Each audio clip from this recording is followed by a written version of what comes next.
Hello my dear students, today I am going to teach you chapter 1 of 10th class, which is chemical reactions and equations. So before we start the chapter, we have to understand the two basic terms. The first term is the physical change. Now what are the physical changes? Such processes in which no new substances are formed are called physical changes. Example, cutting of paper and melting of wax. So when we cut the paper, what will happen? Only the size and the shape of the paper change, but still it is paper. Similarly, when the wax is melted, what will happen? It will convert from solid to liquid state, but still it will remain wax. Its properties will not change. Second, we have chemical change. Now what are chemical changes? Such processes in which the original substance lose their nature and identity and form new chemical substances with different properties are called chemical changes. The process involving a chemical change is called a chemical reaction. Now we will try to understand the chemical change with the help of an example. See here, when we do the electrolysis of water means when we pass electricity through the water, what will happen? It will break down into hydrogen and oxygen. We all know that water is used to extinguish the fire, but hydrogen is a fuel and oxygen help in burning. So both the hydrogen and the oxygen have completely opposite properties as compared to the water. That means whenever a chemical change occur, the new substance formed have completely different properties than the initial reactant. Okay, so now we will see some more example of the chemical changes. See here, consider the following situation of the daily life and think what happens when.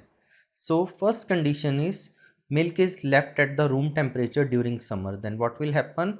Lactose will convert to lactic acid. We all know that if we leave the milk in summer for a long period of time, it gets sour. Why? Due to the formation of lactic acid. Second is iron tawa, pan or nail is left exposed to the humid atmosphere. Then what will happen? Iron will convert into hydratic ferric oxide. This is the chemical name of the rust. Okay, next one is grapes get fermented. What will happen when the grapes are fermented? The sugar will convert into alcohol. Next is food is cooked. What will happen when the food is cooked? It results in the breaking down of the chemical substances in the food. Whatever chemical substances are present in food, they will convert into the simpler substances. Similarly, food get digested in our body. Then what will happen? The carbohydrate present in the food, they will convert to glucose. The protein present in the food, they will convert to amino acids, and fat will convert to fatty acid and glycerol. Next one is what happen when we respire. When we respire, the glucose that we get from the food will convert into CO2 and H2O. CO2 we exhale out through our lungs. Next is, now read this. In all the above situation, the nature and the identity of the initial substance have somewhat changed. We can see that whatever the product is formed in all these situations, they are completely different from the reactant or the starting substance. We have already learned about the physical and chemical changes of matter in the previous classes that you have learned in the 9th class, first chapter. Now, whenever a chemical change occur, we can say that a chemical reaction has taken place. That means whenever a chemical change occur, we can say that a chemical reaction has taken place. Now we will study some properties of the chemical reaction by some activities. So our first activity is, see here, activity 1.1. This activity needs the teacher assistance it would be better if the student wear a suitable eyeglasses. Now why they are saying this? Because magnesium burns with dazzling white light and it can harm your eyes. So that's why they are saying it, this activity need the teacher assistance. The second point is clean a magnesium ribbon about 3 to 4 centimeter long by rubbing it with the sandpaper. Now why we have to rub the magnesium ribbon before burning in the air? To remove the oxide layer. As we all know, if any metal is left in the atmosphere, it will form any layer. It will react with the gases present in the atmosphere and it will form a layer. In this case, in the case of magnesium, it form an oxide layer. In the case of iron, it form the rust.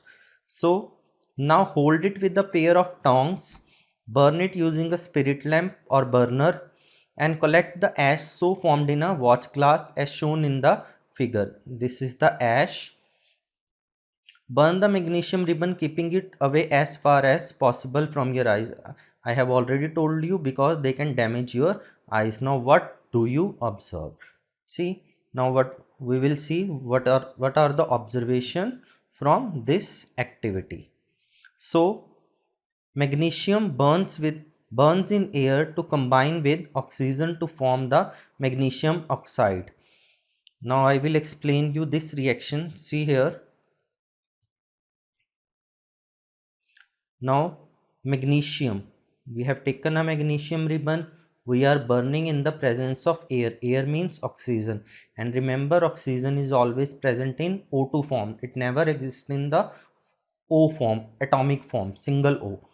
Next, so when it will combine with the oxygen, whenever two chemical substances combine, they always combine according to their valencies. Now magnesium valence is 2 positive and oxygen valence is 2 negative. So if we cross them, it will form magnesium oxide.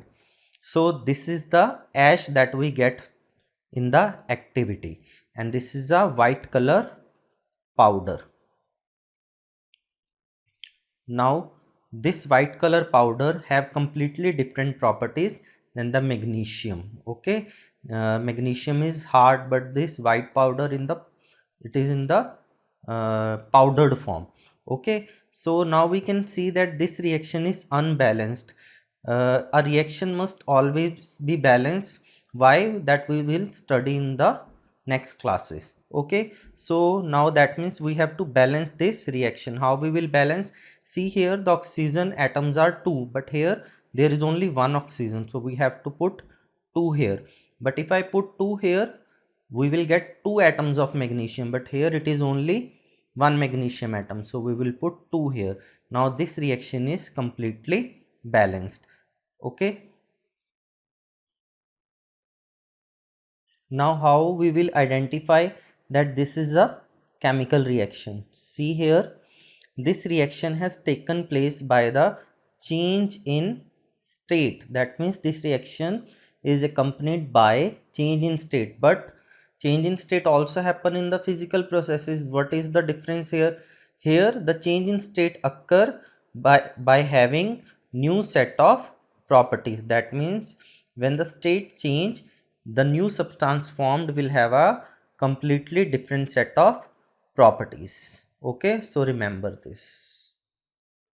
Now to understand the next characteristic of a chemical reaction, we will perform the activity 1.2. Now what is in the activity 1.2? Take the lead nitrate solution in a test tube, add potassium iodide solution to this. What do you observe? Now see what will happen. We have to take lead nitrate and potassium iodide. Remember that. See here, we have to take lead nitrate solution. We know that the valency of lead is 2 positive and valency of nitrate is 1 negative. So if I cross it, it will become PbNO3 twice. So this is our lead nitrate.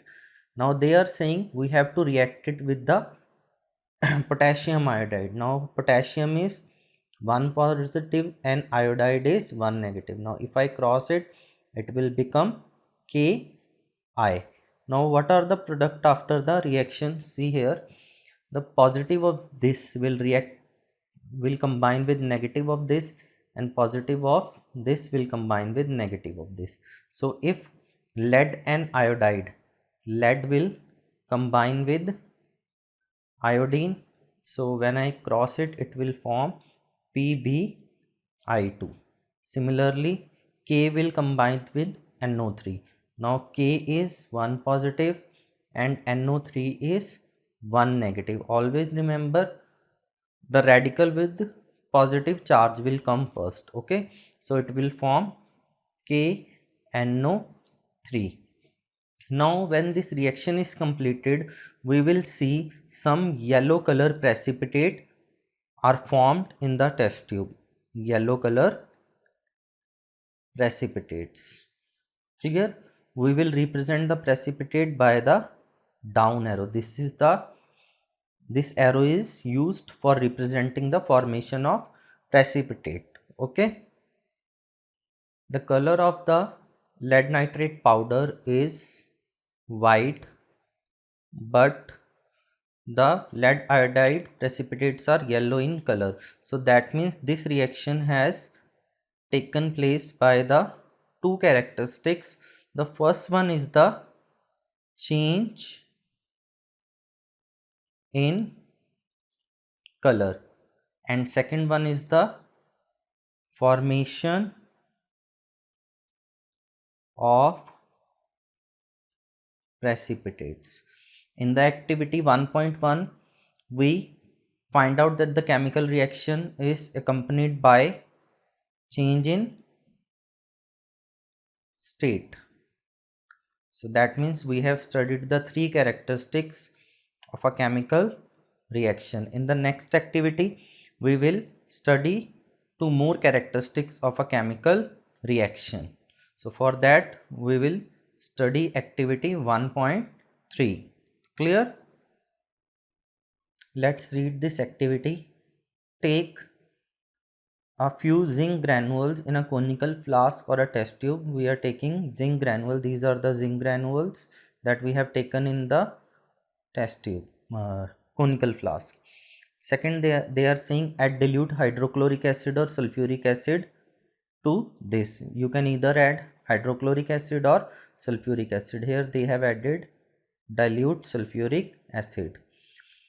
Do handle the acid with care. Why? Because they are corrosive in nature. That means they can burn your hand. That's why we have to handle them with care. Do you observe anything happening around the zinc granules? Yes, we will see the small bubbles around these zinc granules. These bubbles are of hydrogen gas. How hydrogen is formed, that we will try to understand with the help of the reaction that I am going to teach you. Touch the conical flask or the test tube. Is there any change in the temperature? Yes, the flask become hot. So now I will explain you the reaction for the activity 1.3. They are saying take the zinc granules. Okay, we have taken some small pieces of zinc, add dilute sulfuric acid, dilute H2SO4. Now what will be the product? Always remember, the product are always formed according to their valencies. Okay, now we can see that zinc has a valency 2 positive. Now H2SO4, how H2SO4 is formed? It is formed by the hydrogen which is 1 positive and SO4 which is 2 negative. Now this positive will combine with this negative, so ZnSO4. As we can see, this is 2 positive and this is 2 negative, so it will cancel out, so it will form ZnSO4. We are left with hydrogen, but hydrogen never come as H. It is a gas, so it will always form as H2. Also some heat will be released in this reaction. Now hydrogen is a gas, so we will represent it by an up arrow. So we can see that this reaction has occurred by two changes. Which are these changes? First, now these are our fourth characteristic. Three we have already studied in activity 1.1 and 1.2. Fourth is evolution of gas. Evolution of gas, that means gas will be evolved during a chemical reaction. Fifth characteristic is, as the heat is coming in this reaction, whenever the heat is released during a reaction, those type of reactions are called exothermic reactions. Okay, and if the heat is being used in the reaction, then it is called endothermic reaction. So this is an exothermic reaction because heat is being released in this reaction. So last one is change in temperature. So these are total 5 characteristics that we have studied through these 3 activities. Now let's read what is written in the book. From the above 3 activity, we can say that any of the following observation help us to determine whether a chemical reaction has taken place. First one is change in state, that we have studied in activity 1.1. Next one is change in color and formation of precipitate, that we have studied in activity 1.2. and evolution of gas and change in temperature, that we have studied in activity 1.3. So as we observe the changes around us, we can see that there is a large variety of chemical reaction taking place around us. We will study about these various type of chemical reaction and their symbolic representation in this chapter, that we will continue in the next class.